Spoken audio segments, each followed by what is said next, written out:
It's a combination of being invited, inventing stuff myself. I'm curious on what time will do with me. Knowledge as something we share together, so each group has its own knowledge base. Welcome to Dance Specific Talks. This podcast is made for us dancers, and our goal here is to inspire dancers from all over the world to become better, both on and off the dance floor. We want to provide you with a platform where we dancers can share and learn from each other. So let me introduce to you your host for this podcast, Teaser, and remember as always, by dancers for dancers. What's up, party people, and welcome back to another episode of your favorite dance podcast, Dance Specific Talks. Today we're going all the way to Sweden as we are going to talk with no one else than the contemporary dancer and performing artist Benedikte Esperi. She has been active since the 90s, decades of solo performances, organizing dance events, teaching around in hundreds of schools, and also developed her own dance methods. I am super excited to talk with her, and I know we're gonna learn a lot. So now, let's get it going. Welcome to this interview, Benedikte Esperi. Ba, ba, ba, ba, ba, ba. Ba, ba, ba, ba, ba, ba. Thank you. I am more than excited. Like, I literally hold like a crystal in my hand to like ground myself right now because I am so excited to have you on this podcast. Not only were you my mentor about 10 years ago when it comes to pedagogic ways of teaching children how to dance and develop themselves, but also you are such an incredible artist, and you are not only the only person I've had on this podcast that has been working since the 90s and onwards backwards, but you're also my first grandmother that I have on this podcast. Double grandmother. Oh my gosh, you're double grandmother now. Congratulations. Oh, Benedikte, how are you? 2022. You're more busy than ever, but how are you doing? Shall we tell the real story? No, sorry. I'm fine. I find myself still doing what I really love to do, even though the time is what it is. So, of course, I'm affected by the whole situation of the pandemic, but I managed a way through it, and I'm full booked. Yeah. Like before I entered this interview, I took a chance to check out your website and your CV. And when I tell you I know no one, no matter age, no matter style, no matter how many people I've interviewed, I haven't seen such a full booked schedule throughout COVID. And I know it's not because you live in Sweden only that had less restrictions than the rest of the world, but you have managed decade after decade to keep on doing what you're doing. And I have a million questions about that because you are an active dancer. You are not just someone who teach dancing. You are active performing artist, and you are a filmmaker, a director. You create your own sound, you create your own stage and scenography. There's just so much to you and such a legacy of what you have done that I kind of just want to jump a little bit back to how it all started. When did you know in your life that dancing was the thing you wanted to do?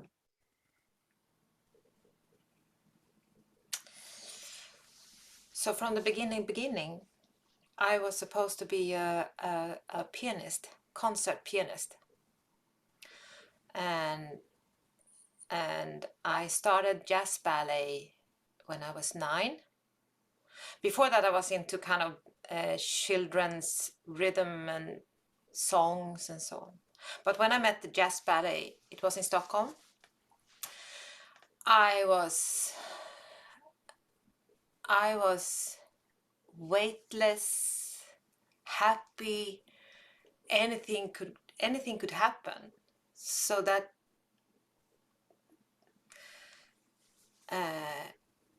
physically, emotionally, mentally space was made for me.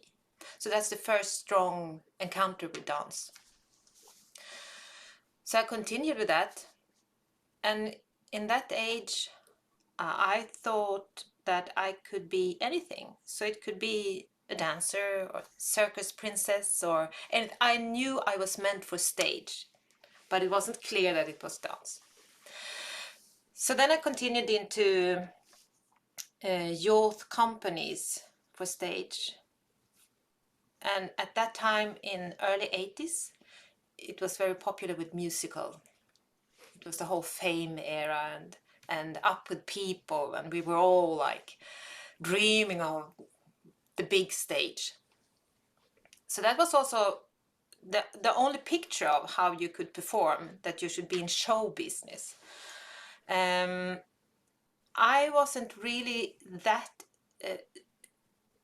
typical dancer fitting into that show dance business, and felt that I was like drifting somewhere, but I didn't know where. So when it came to high school, I chose theater instead, because I felt I didn't fit into that picture of the dancer. But we danced in the theater school training, and then I got tired of words.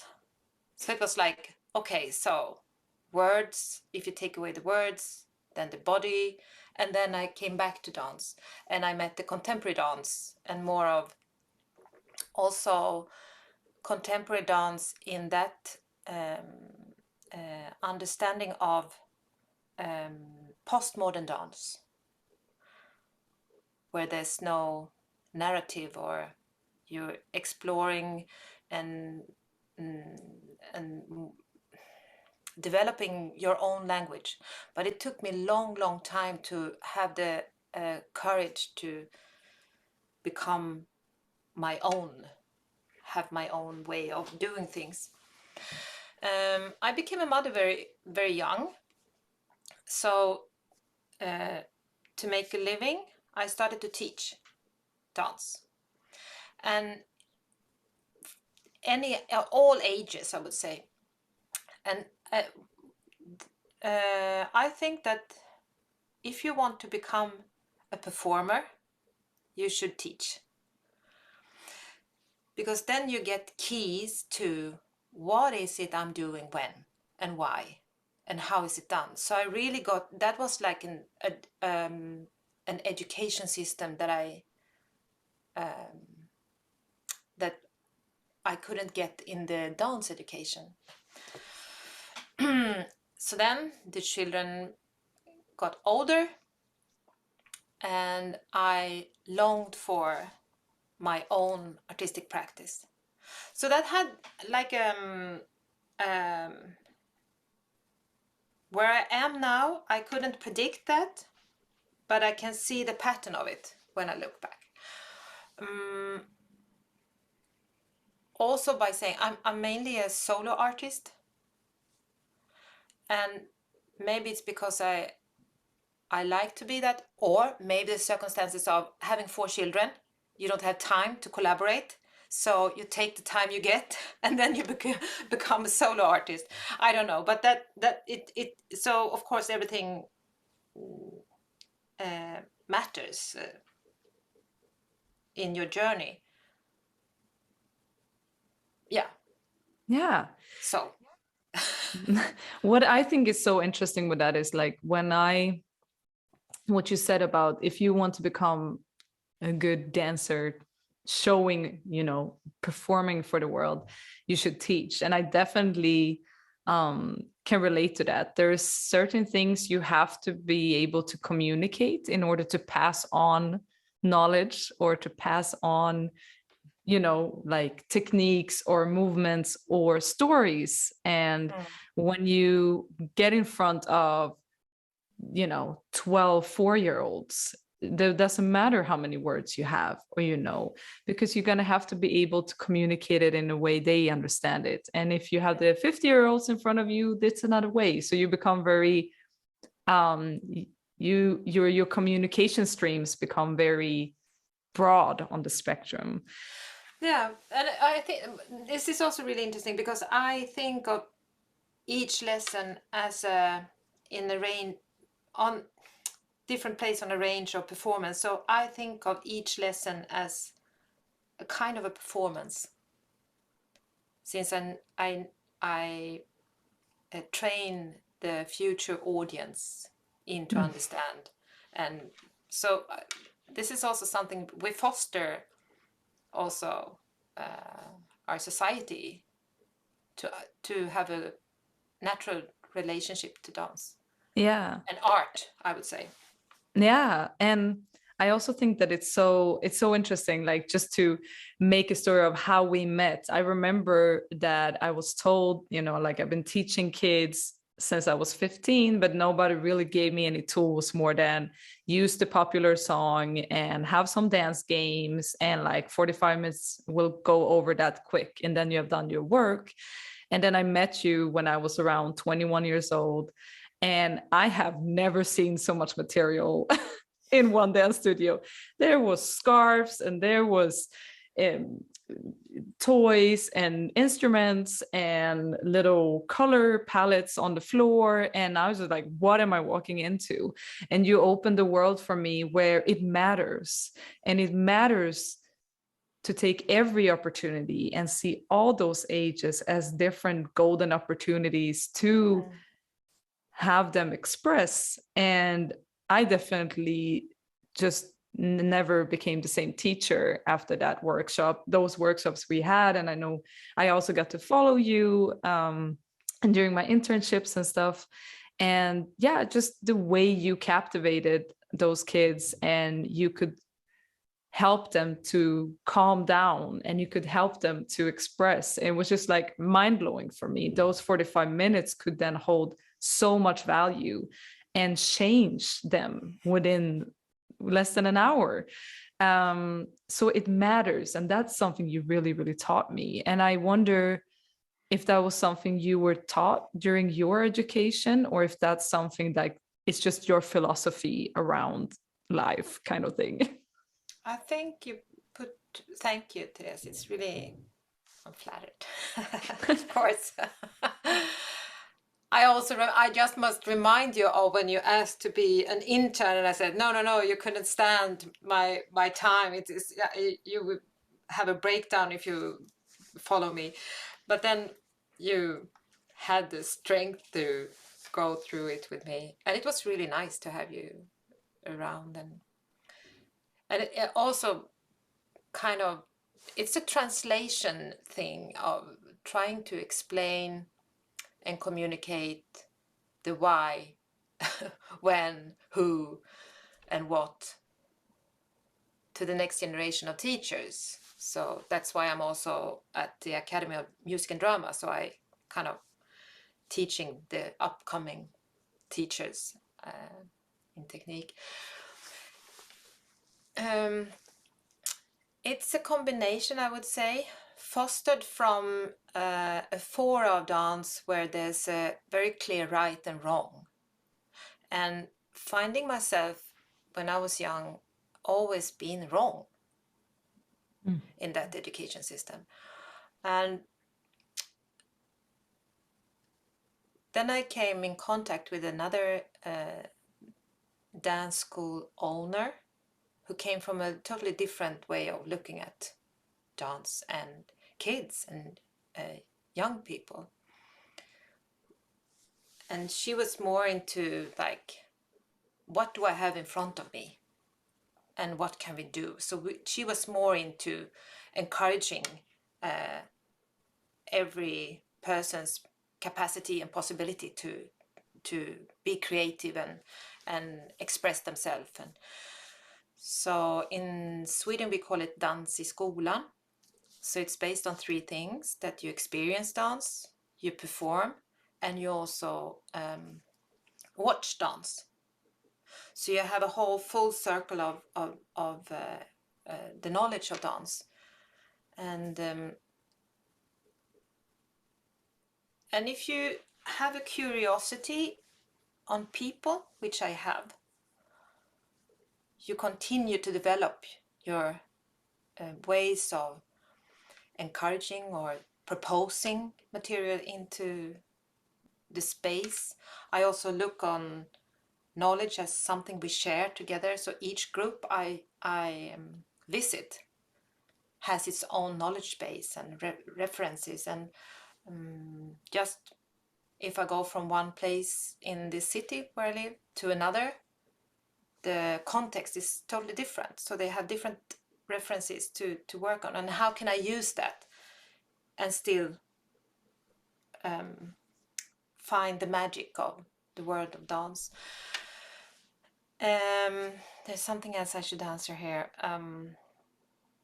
Yes. So what I also discovered from the beginning from the start when I started to teach, so I had some kind of methods and material, and I thought, I'm safe. And then 10 years later, the society also changed. So the kids and young people came in with other references that I didn't have a clue of. So I realized that, okay, so what is the core of my material and what could be exchanged in that and replaced and to meet the presence.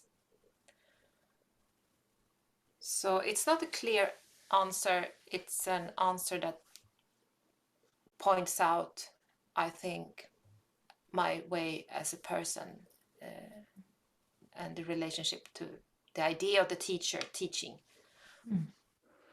Yeah, I think it's also interesting because, like, as you say, like reinventing yourself and not getting stuck in, oh, I have this type of, let's just say 12-year-olds in front of me. Am I cool enough to teach? You know, like, am I using the right music? Am I inspiring them? Or am I just like completely out of context? And where do we meet? It's something that I personally have been like not struggling with, but definitely thought about, especially when I teach in schools. And you come into like a gymnastic hall with like 25 kids that just listens to other type of music and have completely different references of what they're watching on YouTube, and they trying to put you into whatever context they know. It's so interesting. And there, I think also I've got a lot of tools from you, because I could, instead of focusing on using the coolest songs to captivate their attention, I could use themes. And what I never gonna forget the space and the water themes we went through together, and how actual knowledge about other themes, other subjects in school could make that bridge between the dancing and whatever else they can learn. So, you know, stars are infinite knowledge. And so can we use the stars to meet somewhere where we can express or explore or and I have such a funny memory of when I used one of the themes of the universe. And I said I wanted to explain like the dance technique of slow motion. So I sent them to the moon. And I asked everyone, like, how do we dance and move on the moon? And this little 6-year-old girl, she was like, well, we're going to run up and then we're going to run back down.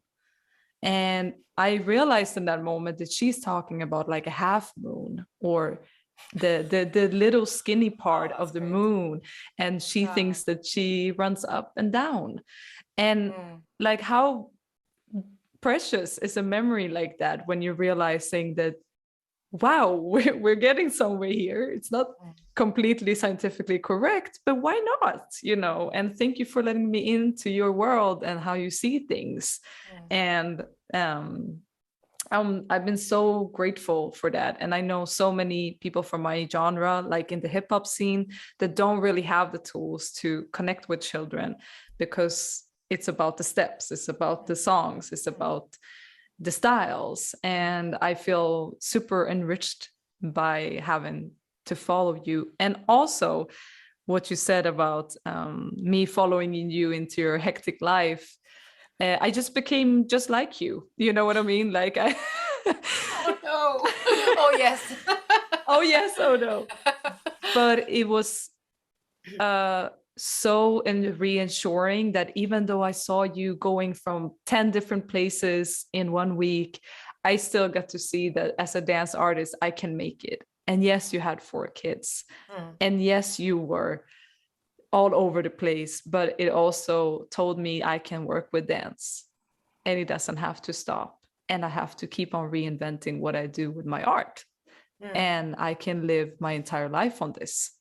And yeah, I think that this is, I think this, that there is an idea of, I mean, I think this is a crucial thing about the self picture on who am I, and if you have a connection to that, at the moment I need to teach to make a living, but that's also my work of continuing to develop myself as a dancer.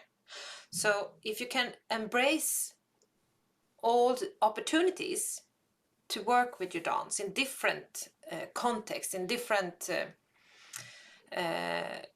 vibrating and also sometimes exhausting things, but if you take yourself through those steps and you realize that everything enriches you as an artist. And the main goal, which could be for many dreamers, dreaming about becoming that star on stage, of course there's only one picture, and if you just go for that picture, there's so easily being a sense of failure. And I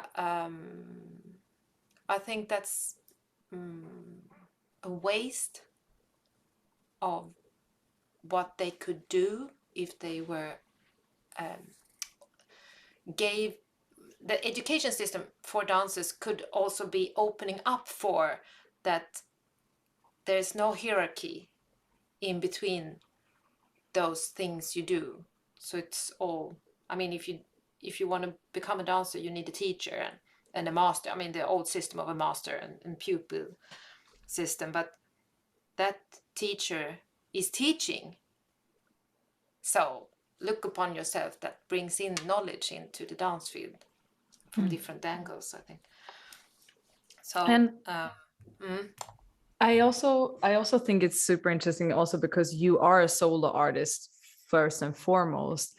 And even though you have been continued to teach, which is a very giving, it's giving and receiving, but it's a lot of giving, planning, structuring. How have you throughout these decades managed to keep on, you know what I mean, decades of artwork, keep on inspiring yourself to know what you want to do as a performing artist? I need to ask my therapist. No, I'm joking. No.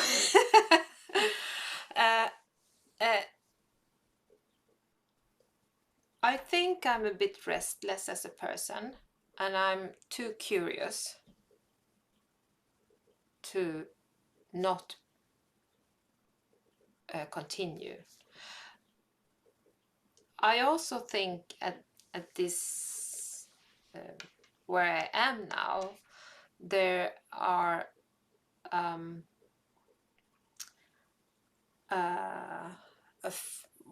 how can I say that? That fluently, there's a body of requests, opportunities, possibilities that brings in like a question, and I say yes. So it's a combination of being invited and a combination of inventing stuff myself. And it's a combination of actually applying for stuff. So sometimes there's 10 no and 1 yes, and that yes is really interesting, so I can say yes to that. But I mean, there's also, to be honest, there's also a lot of work. It's not that I can sit on a chair waiting for stuff to show up. But how do I continue? Yeah, because that's also something like, right, what you're just mentioning. When I look at your schedule, your packed schedule, again, all throughout COVID, you've been on residence, you've been performing, you've been doing movies, you know, like there's just a lot going on. And I also know that that takes incredible amount of work applying for this. It takes so much work applying for this. That even myself like almost don't want to go into this at all, because it just is so exhausting to write your heart out and then get those no's, and somehow you continued. So I must be 15 years ago or something, I decided to have a commitment, like a contract. So I did a contract with myself. And then I knew that, okay, so for 2 years, this will be my contract. And then I can rewrite the contract.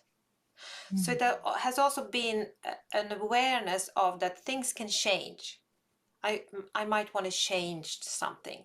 So then I rewrite the contract with myself. So I know I'm not stuck into something. I need my space for freedom to decide. And that is a way of surviving. And also space for nothingness. I mean, when you look at my website and the social media, it looks, you know, it's a lot, but there is also non-mentioned spaces for nothingness. I also think from being active for so many years, I trust my inspiration, I trust my intuition, I trust that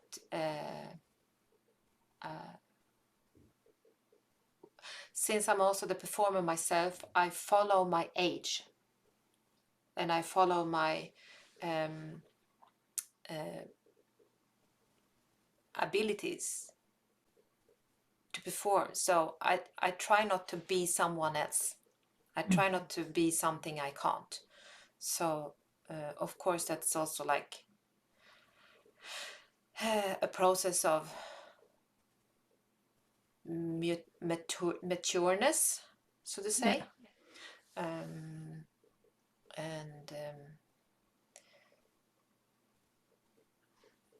Most of my friends are artists, so I have like spent time with friends that is also artists. So it's not only colleagues that I collaborate with, it's also the private life. So one could think of that I don't have any private life, but my private life is also part of my artistic journey. Yeah. Yes. That's so, I'm like so relieved to hear that also, because when I think about age, like there's just so much fear in the society of becoming a certain age and what that's supposed to mean and what you're supposed to not do, and to hear that you have secured yourself not only with commitment and responsibility and discipline to yourself, but also to surround yourself with a circle that also believes it's possible and that you can support each other. Like, yeah, that inspires me a lot to see where my own life is going as well. And I know I drive my own like mother crazy with asking her like, what's the most exciting things in this decade, you know, like what's the most challenging and learning parts. But like now when you are in your 50s, what is your new contract with yourself? Is the current contract right now? Oh, it's interesting. I think I become a better performer. And more interesting, more and more interesting. No, but so I decided to have like a trilogy. So every third year I make a piece for stage, dancers, composers, like that I plan for during 3 years, and then it's there. So next week I have a premiere of. So 3 years ago I had a premiere. So I just had my premiere 3 years ago, and it was like, and then the corona came, and I didn't suffer because I didn't have a planned premiere to close the doors for or go disappointed at. So that was a way of slowing down instead of invent. And then, so every third year there's a premiere of a new, like, bigger piece. And every third year I focus on film, dance film. And every third year I focus on performance art and more like the installation art, since I also do perform a lot in public space. Yeah, you're very site specific when it comes Yeah. to your performing arts. Yeah. So of course they merge, and they kind of, it's not that I put everything on side and focus, but that made a rhythm and a less stressful thing. So if I'm asked to do something for a stage and it's too early in that plan, I rethink and reflect upon what will it do to me if I stuff in too many premieres in a period that is too short. So, because I also want to enjoy the process. This is also something that I really put emphasis on, both with my colleagues but for myself, to enjoy and have pleasure, find the pleasure in it. And if you don't find the pleasure, you should do something else. Yeah, and that's when you burn out too, right? Like it becomes not pleasurable anymore. Well, you can be burnout from pleasure as well, I would say, but but it's like also having a private conversation with yourself, and really being honest, having that honest conversation with yourself. And also another thing that I find out, the importance of a peer group with colleagues that you have close friendship, and you know all the art in and out from all aspects, but you don't do art together on stage. So what we found out, that you need a little network where you can talk about stuff that are similar questions, doubts, happiness, sadness, despair, anger. You can share them in that space, and you don't get harmed, because you just and they are not there to try to solve your problem, because if you talk about your problem or issues with the wrong persons, they immediately get upset and they try to help you, and that's not we just need a room where we can talk about it and kind of have a safe space just to let things out. Or and then everyone can get inspired about the theme and do their own artworks out of it as well, I guess. yeah, they can, but it's I mean, it's more of having a shoulder. A ventilation space. Yeah. Yes.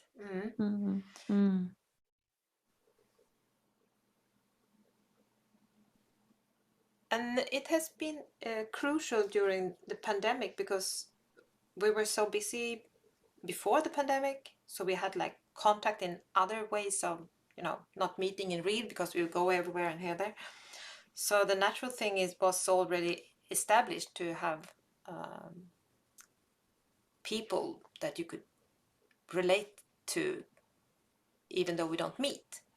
So since also the dance community has a global infrastructure, we are already used to that we can't meet all the time, and so I went never into the choreographing, composing online thing with Zoom. I wasn't interested at all, actually. So I'm more focused on dance film, creating that. Yeah, which can be enjoyed online, but it's different. I would like to know, like, your contribution to those film projects, like your direction with those movies changed throughout COVID, or has it just like developed in the direction it was before? it has deepened my work with it, since it was scheduled and planned for live performance, and then when the second wave came, we had like rewritten all the contracts that if there's a close down, there should be something digital instead. And I don't want it just to be filmed, but there was a performance. So for the first time, I was actually using existing performance and translate it into language for camera. And I enjoyed it really much, because then I could pick stuff that was not on stage, like floating water or a church tower or another sound or body parts. So the choreography in the editing process could bring me into, because I couldn't go anywhere, I had to be at home, so I could spend time with that. And it definitely developed my skills and awareness of how to use that tool in a fruitful way, and an interesting way. And has it made you feel that you would like to do, like, focus more on dance movies, films making, and kind of leave the real life stage performance behind? Or is it like, has the COVID situation motivated you even more for human connection and live performances? Well, the COVID situation hasn't really, after the first wave, when it affected everyone, because suddenly I was in Poland, and there was this all warnings and fuss, and it was like, oh, what's going on? I came home, and it all closed down, and all money was gone, because there was no security system on that. So at that time, it was just a desperate situation. In Sweden, we had less restrictions than rest of the world, and that made it possible to plan for the next half year on 2020. And in that, all the contracts had in it that if it's another wave, and if it closes down, there would be a replacement, and we would also get paid even though they were closing down. So that secured a little bit of surviving. But the thing is that my live performances are mainly for a small audience from the beginning. I could continue through a little, what do you say, a little needle eye. needle eye. I could actually sneak in between restrictions and pandemic and continue perform more than ever, because suddenly people could say yes to my kind of art, because it has like a small audience. I performed more than ever last year. And then ever. So Incredible. at the moment, I think it's really nice to not perform. 11th of December was my last performance in front of audience. And at that time, honestly, I was so fed up. I just wanted to be alone. You know? So I'm still enjoying not being a surface for projections. Yeah. So it's a way of also recovering from always being presentative or representing something. Yeah, I read a quote on your website, which I kind of want to say it out loud for the people listening as well. I'm present and curious, playing with risks and trust, mirroring not only the society, but also representation of a political body. I use my body to let the spectator interpret the world and our role within it through performative actions. And I was just like, snap. Oh, snap. I need to describe my dance in another way. Because that is like what you're saying is that's what it is, right? Like we are using our bodies to let someone else look at us and interpret it. And you have done that for so many years. I cannot even imagine what it must feel like to have done it so often that you have done. And as you say, like the responsibility that comes with that, and at the same time, and it's an honor, and it's everything at the same time. So I can really see how good it must have felt like for you to now step behind the stage and do other things. And the 3rd of March, you have the premiere, right, of the new. Can you tell us a little bit about your role about that and what it's about? So the title, Instant Translation, there's no doves living here anymore. The story from a bird's heart, ett fågelhjärtas berättelse. I don't know if you can translate that. Yeah, the story of a bird's heart. So I've been, since this is the 3rd year now, so I've been working for 3 years, I mean on and off, but the process on a biographic story, which is mine. So I used a dramaturg to help me with the script. So I work with the script. And I also have a dance dramaturg helping me out with putting things together the way I want it to appear. I'm the choreographer, I'm the director, I'm the light designer, I'm the stage designer. I also use a consultant in a specific dance training, because there is a part of the performance in a technique that I don't manage fully out myself, so I can't really instruct the dancers. So I use a specialist, a master, into that specific scene. So the research process is that I propose stuff. So we have a long period of researching in the studio. So I propose stuff, material. They also go into an emotional research process. So I try to open up doors so they get new references to use into this performance. They don't perform my story. So that's the thing. I'm not so interested in telling a story from once upon a time there was this and that person and that and so on. So it's more of translating a story into something that could become like a common story that hopefully more people could experience, is talking about them, that they can relate to it. And it's only for 25 seats, and they are placed in a square, and the dancers are in this square and also behind the audience around. And those 2 bodies, the dancers, are captured in a situation.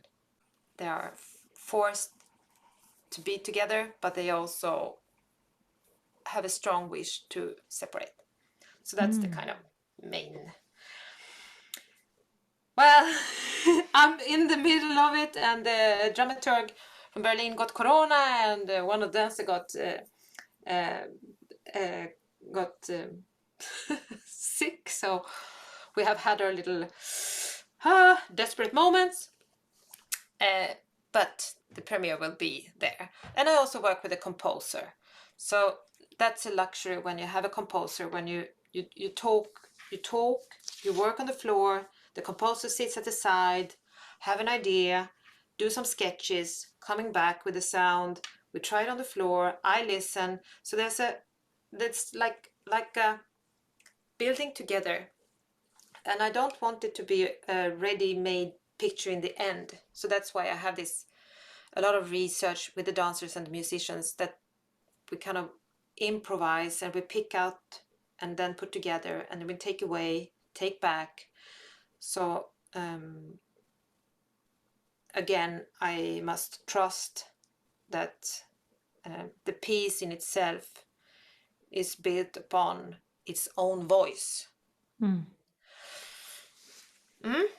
This is some depths that you need to reach in order to pull it off. Like, I think it's also interesting that like the converting from like your own story to not wanting that to be the leading thing, but actually to make it something that is relatable through other bodies that needs to interpret that story of emotional exploration. Like, it's just, there is some depth to this, which is very, very interesting. And we also never really talk about the crisis. We really like to talk about when it's done and it's successful, and Yes. the other projects we kind of just scoop under the carpet, and those were lost souls,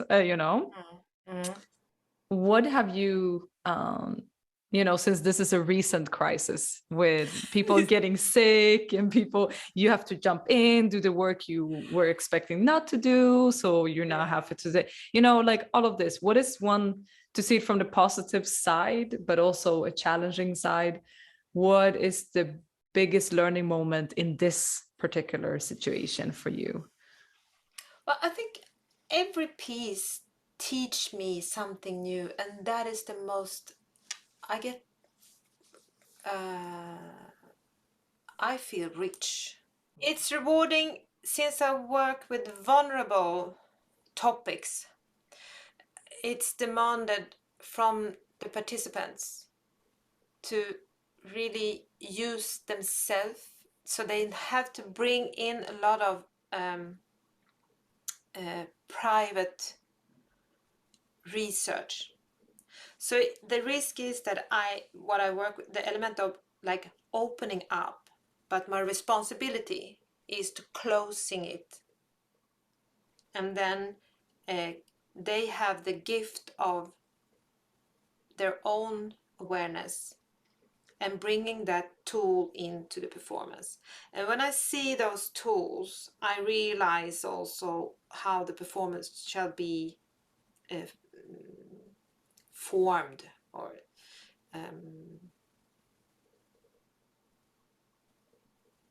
of course I direct them quite hard. but they have a lot of freedom. So the freedom, risk, responsibility, all those things are in combination and in the room.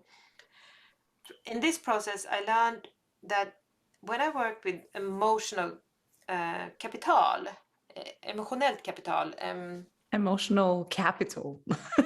yeah, Counts. I don't know.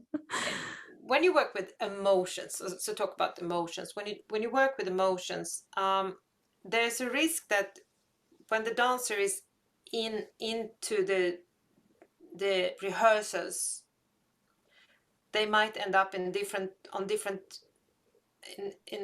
intentions, that someone is still in that emotional material, and the other dancer might be in the technique. So then there could be clashes. So it's really, and then I realized that, okay, so let's define, where are we now? Do we meet as dancers in an emotional space, or do we meet in the technique? Doing this, doing that, doing this, doing that, doing this. And then applying the emotional reference that should be vibrating in the room.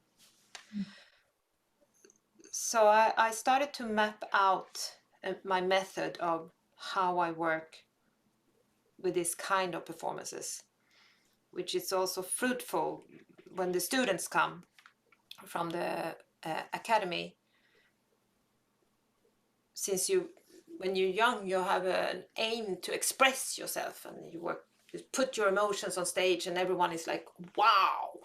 And then you're just like totally like we talked about burnout, but you don't know what to do, how to deal with that emotional volcano that kind of comes out with you, and how to make that as a technique, how to deal with that technically, and separate those two and use the references and experiences from emotional research, but also clearing out, and also a little bit of making a distance, not a distance so it's like a distance in between, but putting yourself a little bit on side. I think that this is like, how am I going to describe this? It feels to me like this is like the lifelong journey. Yes. The lifelong journey of feeling a bunch of stuff and zooming out enough to look at it and be like, am I making assumption? And am I taking things personally? What is real feelings and what is triggers?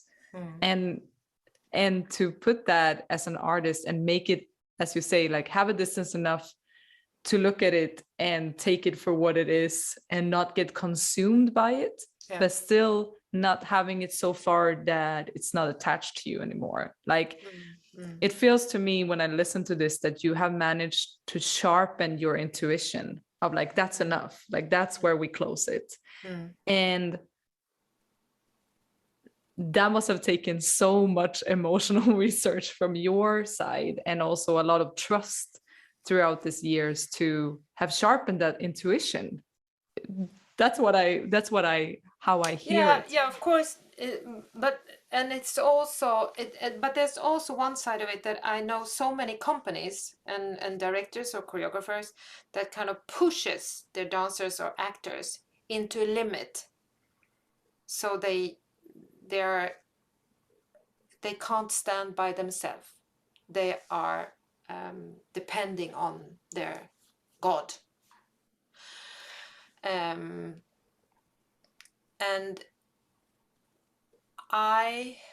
since I'm older now, I also want it to be an environment for interesting work, but it's a work. So we start at 9 and we quit at 3 or 4 latest. There's no night shift. There's no pushing 12 hours. A pushed body doesn't perform better. So there's also something about taking responsibility for the circumstances and also respecting the participants, that they have a life when they leave the studio. I don't text them weekends or evenings. I don't email evenings or weekends if we haven't agreed upon it. So I think that's also a big change in how we respect the profession. Yeah, and it's also about, what do you leave to this community? What do you inspire the community? And I also wanted to touch in on that, since you are very community driven in a way. Like how do you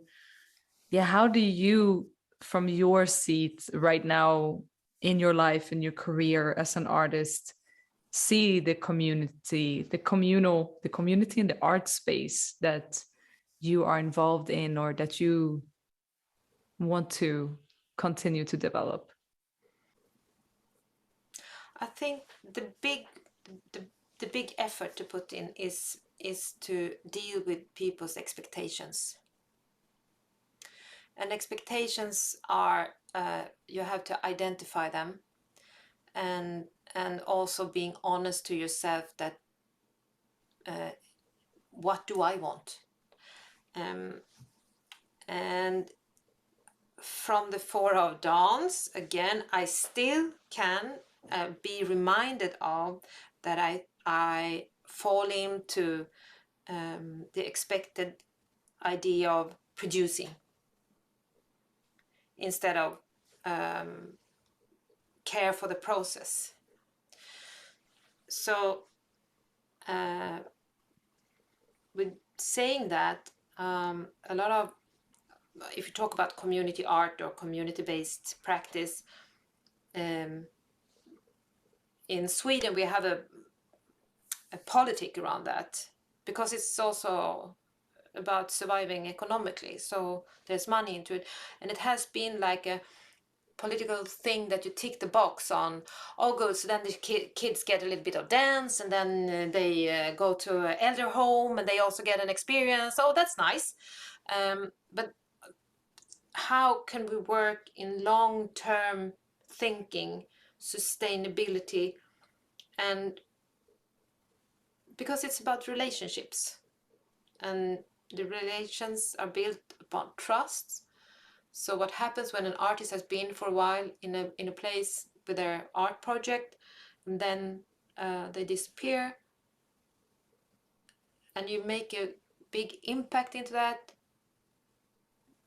it doesn't has its own life. So that, again, we repeat that kind of master student structure. So now I have a big house in the far out in the forest. Due to the corona, I started to like direct my thinking of, I live here, where do I want to continue, what do I want to do? And I am training myself to be slow. So this is a place where we can dance, and there can be performances. You can just have a lying on the floor session. You can exhibit, and I will give it time. I'm curious on what time will do with me. And I think it's interesting also because that is like your own, you are helping that space to become its own running thing.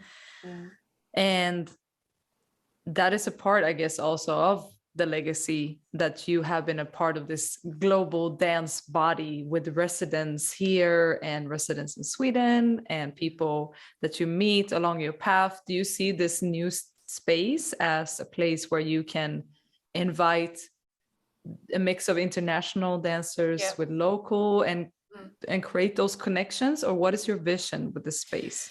My vision is that it's both a place for residencies, but also just a place for hanging out.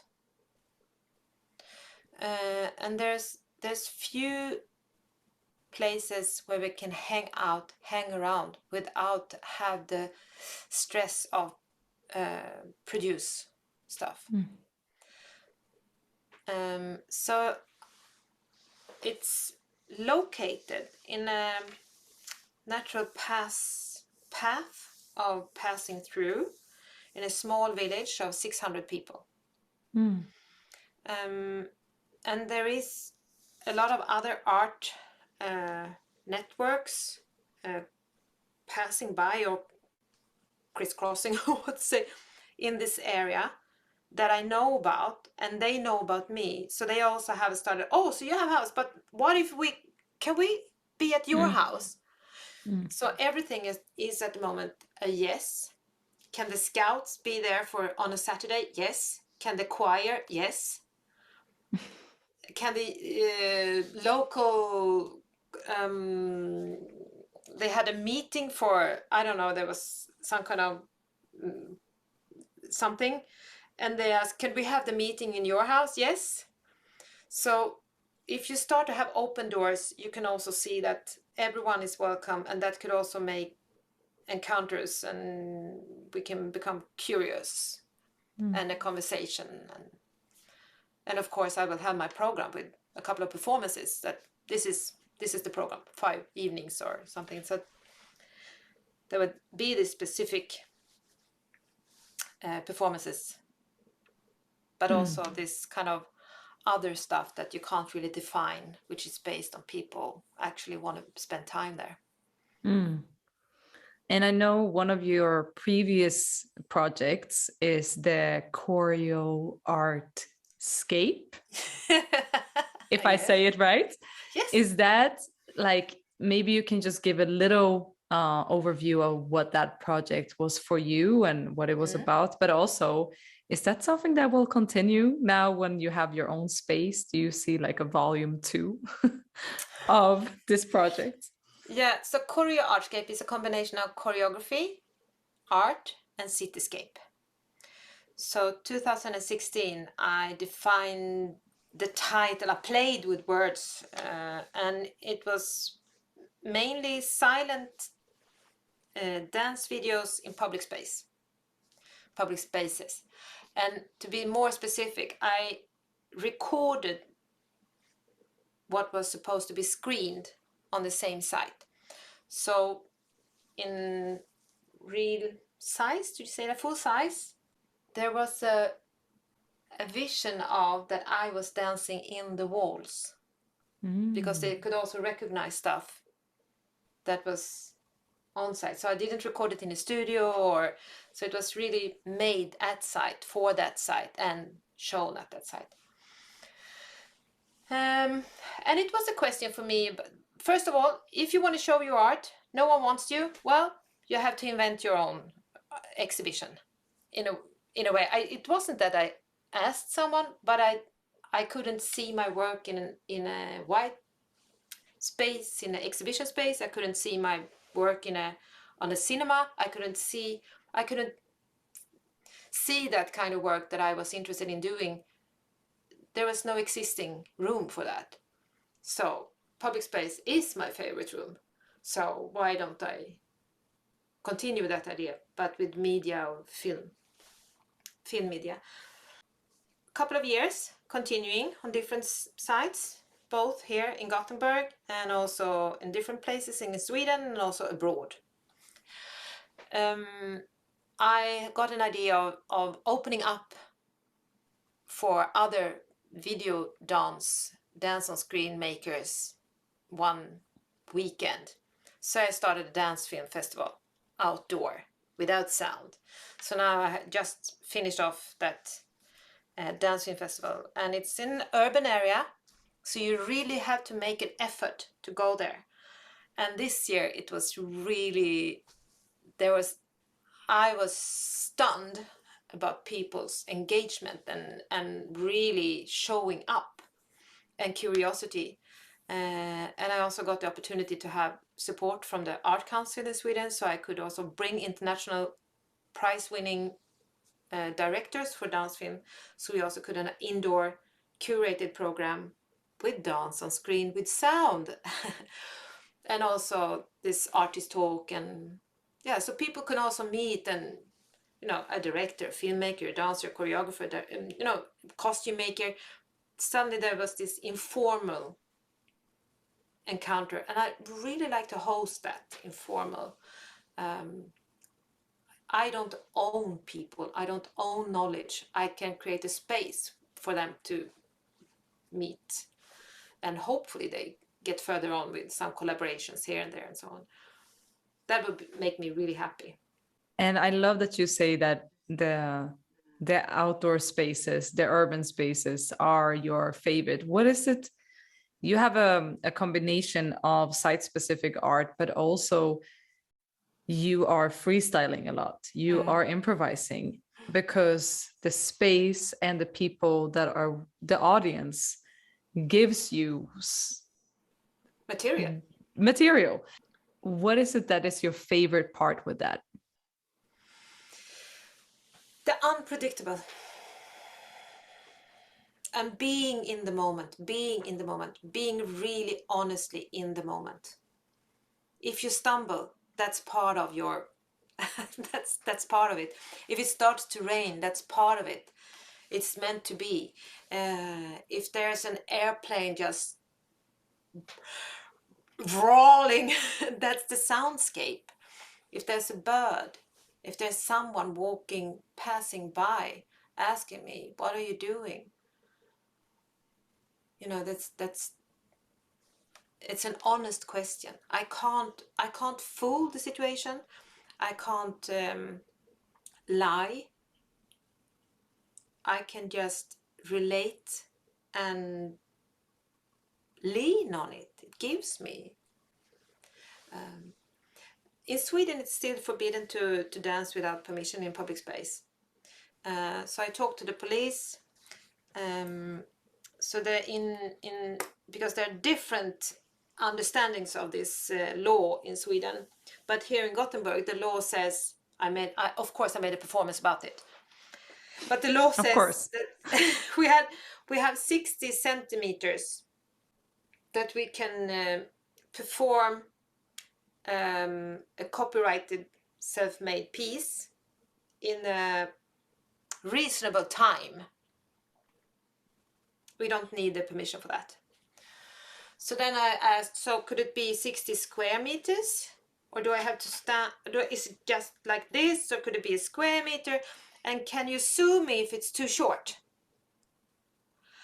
And the police said, hey, okay, I mean, I know this is a really strange law, but I can't give you an answer now.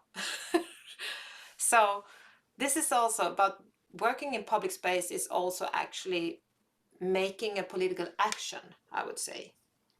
And thinking of freedom of speech, which is a problem globally, where people are silent, they disappear. The role as an artist is super important, I think, especially today. Yeah. I will never forget when you told me about the flowers down in the harbor. You put up some kind of flower bouquet, like almost like, you know, what people do when somebody die. Mm. And you put it down in the harbor, and there was a phone number which you could call. And there was a voice that you had recorded about the story of what this harbor meant for the colonialism. Yes. Yes. And I will never forget that. Like, there's so many of your performances, also the plastic queen of the ocean and all of this. People should check it out. And I think that what you're talking about is that activism that is so important, and that we just need to be more creative with. Because what you say now with, like, when the plane fly over, or if you stumble, and as an artist, I'm just thinking about all those things before I want to do something. I think about all the worst case scenarios, and then it eliminates me from trying. It eliminates me from going for it, because I think about what ifs, and until I am not doing it anymore. And I think that that is so inspiring, what you said about now. It's enriching the performance, because it forces you to be in the now for the audience, for the performance. And I wonder, is that your ultimate view of art and the meaning of why we do this, to be in the now? I think of expanding the idea of time.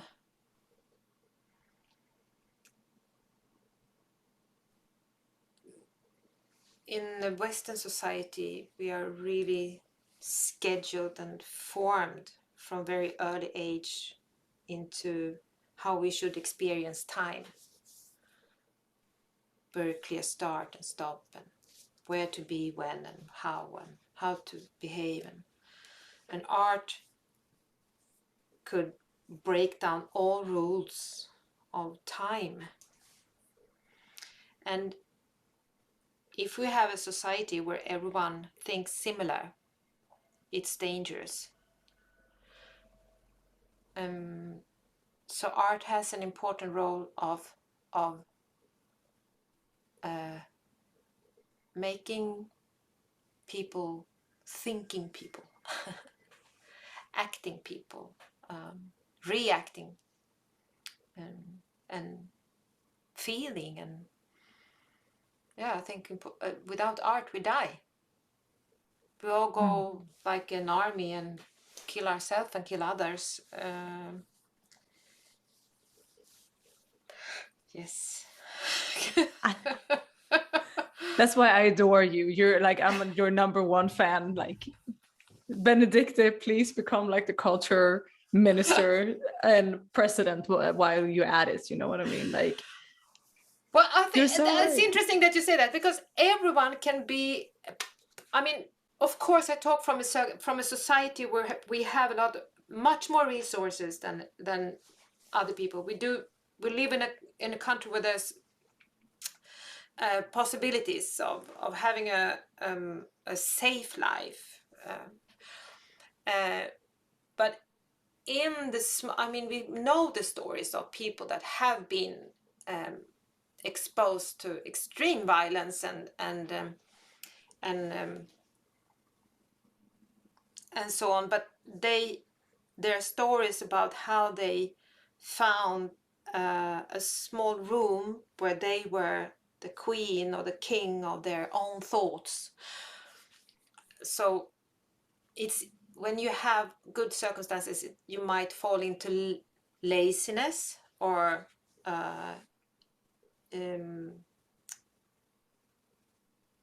that you shut down the world and you watch your TV in the evening and I think that where I am, I also have a responsibility to make to find ways of pointing out stuff, because we risk quite a little from where we are. It comes as a beautiful gift of privilege, right? Like we can do those things and not be put in jail, you know? And so I do agree with you. And I think it's super undervalued. I really do. I really do. Yeah. We have a lot of dance for entertainment, but how much dance do we have to create, to make you go out of your comfortable sofa? Yeah. You know? Yeah. And that is so the postmodern dance from in Manhattan, for example, if we talk about the Western dance history, there was a collaboration with space. They got a space, and also the encouragement in between the artists from different genres to try to walk out of that strict idea of what should look like, what is expected of me as a dance performer or a visual artist or a musician. So we can learn from, I mean, we're not inventor. I think it's important to have a little bit of like, no, people have been struggling way back to get inspired by. Humble yourself. Yeah. Wow. There's just so much to do, right? Like just so much to do. There's so much to do. And I feel like I could continue talking to you like forever about these topics. And I'm so honored and so grateful to have had your time. And this is just scraping on the surface of it all. So thank you so much. I know that you do have like a little rolling picture slides. Yes. And while I'm asking you the last questions, I wonder if we can have that in the background for the people watching this video. So okay, so first I must say thank you. I'm also honored to be asked to be part of your extremely interesting thing you created, Therese. I'm super proud. Both of you and being invited. Oh, thank you. It means a lot for me. Funny enough, also, while you're doing your little share screen, in your last work, Where the Doves Doesn't Live Anymore, I saw a little video of that on Instagram, and it had the music of Jan Lindblad. Yes. And which, like, for people who doesn't know, it's like an very old school artist that has mastered the perfection of sounding like birds and creating songs out of it. And it filled me up so emotionally because I used to hear that every single day, that CD, when I grew up, because my father had that as his morning CD. And from the point of like, we had it on cassette tape.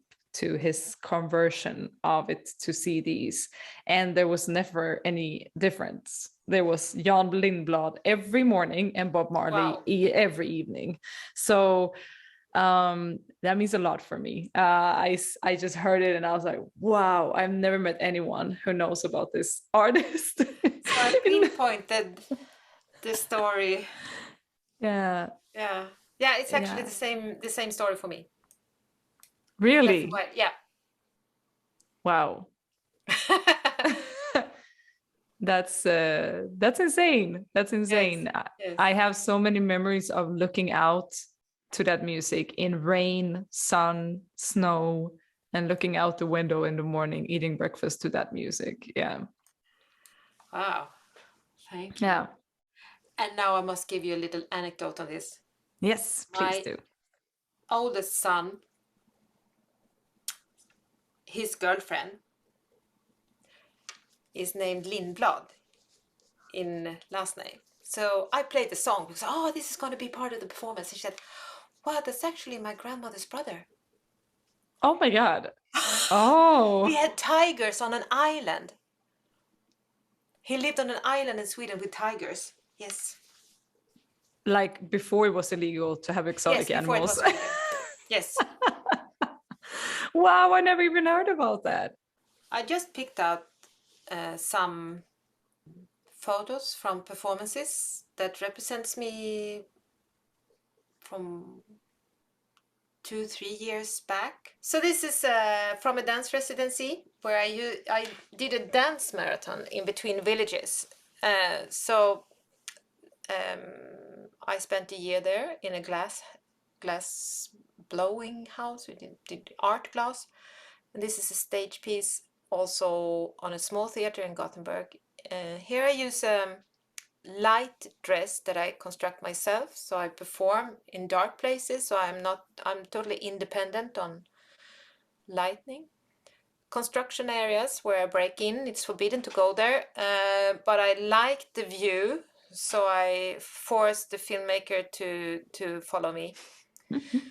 Often go to places where people avoid. This is an area in Gothenburg where there's a lot of shooting and crime scenes in everyday life of everyday people, but I try to take away the stigma of places.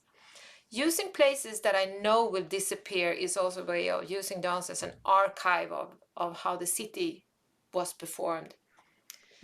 Stage, I use the white carpet as an idea of a note sheet. So here's an interpretation of Bach Partita number 2, and it's told that it actually was Bach's wife that wrote Partita number 2. So we are two female artists. She's a pianist and I'm the dancer. We kind of rewrite the whole piece in dance and music. And this is a picture from 3 years ago when I did this idea of every third year, Rigor Mortis, and it's about death and loss, grief, and love. So I do, in the background you can see a dance film screened, and I build, in hours and hours and hours, I construct sculptures with 1,000 glasses in a live performance.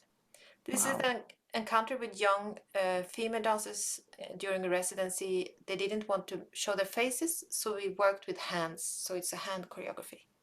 This is just an example of, first I have a workshop and then we do a performance together in public space. And this is a shopping mall in Gothenburg. This is my colleague Ami Skånberg Dastedt. We did site-specific pieces for a theater in Jönköping.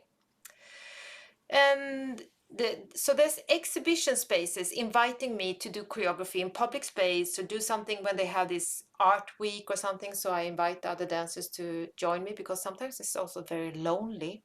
This is a screenshot from a dance film that isn't really ready yet, but it's the becoming collaboration of work, playing with stage light and shadows. I perform in small galleries, which is also really nice when you put your choreography in a odd space. So there is a sitting audience. I collect birds, so I do a lot of performances with all my birds. This is my favorite bird.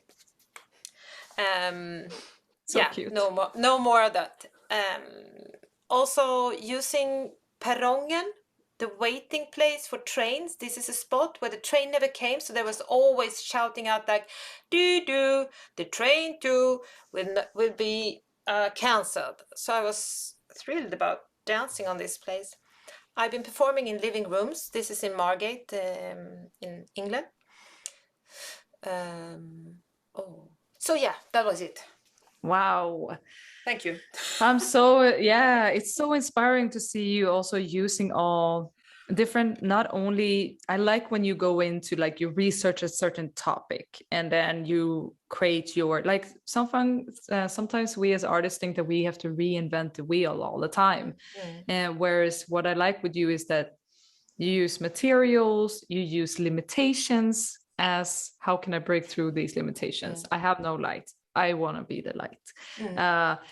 A performance doesn't always have to kill the dancer. Let me construct something with glasses. You know what I mean? Like there's a lot of loopholes that turns into the performance. Like there is so much to be inspired from by this. So if people are listening to this podcast, you can also check out the YouTube video and see these pictures that I've just been witnessing because it's inspiring. It really, really is. And as a roundup, I always ask my guest a few fill in the gap questions where you can only answer with one word. Okay. Or maximum an end of a sentence, but one word preferably. As a little finish up. So, one of the best advices I ever got was, maybe you knocked on the wrong door. ooh, wait for podcast part 2 to elaborate on that. All right. Freedom for me is allowance. This is the maternity speaking. I can hear it. It's a lot of years. One thing I wish to see more of in my community is risk-taking. In the next part of my life, I will give myself a slower pace. Ooh, I'm so proud of you. That's mature. Yes. And the last part is, if people want to find out more about me, they can check out on my website, Benedikte Esperi, on my Facebook or Instagram. Boom, links below in the description. Benedikte, I can't thank you enough. I already feel like it's time to go out there and do more things. And that's how I feel every single time I get to meet and talk with you, that there's endless possibilities and you are a living proof of that. So thank you for being you.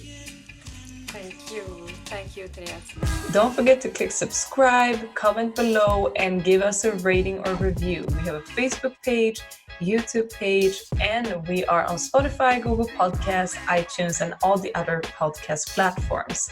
We also have an Instagram, so don't forget to tag us in your favorite episode and share it with the world because we read all of it.